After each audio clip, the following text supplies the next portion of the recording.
Ang araw po sa ating lahat, lalong-lalo na po sa mga 4-phase beneficiary. Ang Land Bank po ay naglabas na po ulit ng panibagong payout schedule po para po bukas, araw ng Martes, May 28, 2024. Bago po tayo magsimula sa ating video para masabi ko na po kung sino po ang magpe-payout bukas, ay pakitapos po hanggang dulo po itong video para malaman po natin kung halimbawang kayo na, yung region nyo na yung magpe-payout or yung set nyo na ang magpe-payout para bukas, pakitapos po hanggang dulo. Kanina, nabasa ko to guys, nag-notification sa akin yung Land Bank na meron silang bagong post regarding po nga sa payout ng cash grant para po sa mga beneficiary ng Conditional Cash Transfer or CCT program or Pantawid Pamilyang Pilipino program or PORPIS po ng Department of Social Welfare and Development or DSWD.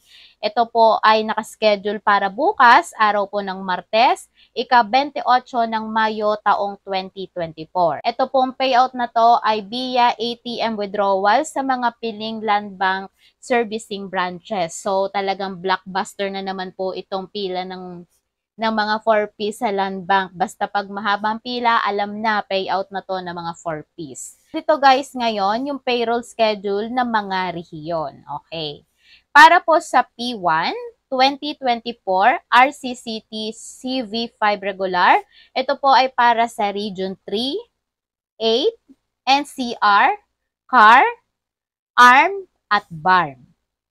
Next, para naman po sa P1 2024 RCCT payrolls for HHS under Code 14, para po ito sa Region 1, 2, 3, 4A, 5, 6, 7, 8, 9, 10, 11, 12, Caraga, ARM, CAR, at Mimaropa. So, ayon po din sa Land Bank, para po sa kumpletong listahan ng mga pinakamalapit na Land Bank servicing branches sa inyong lugar ay bisitahin lang po itong link na ito. Yan, nandyan po yan sa description box yung link na yon at ilalagay ko din po sa comment section yung link.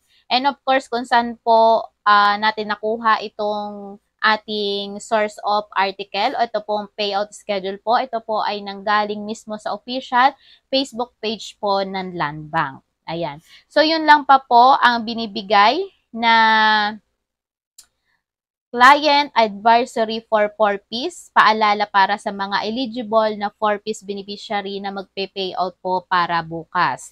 So, yun po yung mga region ng magpe-payout po para bukas. Ito po ay para sa Conditional Cash Transfer or CCT. CCT, yan. Ito po yung ating cash grant.